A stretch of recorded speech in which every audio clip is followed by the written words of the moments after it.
Welcome to Luca and Miguel. Enjoy the video. You'll begin by verifying compatibility and enabling the connection. On Windows, make sure your Wi-Fi adapter supports Miracast and drivers are current.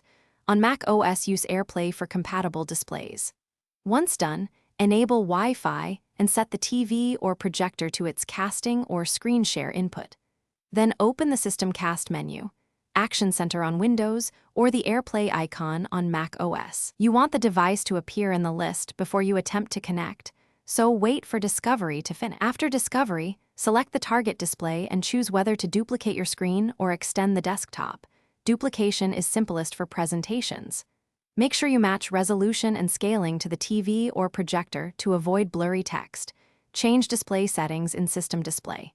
Next, set audio output to the wireless display if you want sound there. If a PIN or approval appears on the TV, enter it on your laptop or accept the prompt. This step secures the session and finalizes pairing. To end mirroring, open the same cast menu and disconnect or turn off AirPlay. That cleanly restores local display.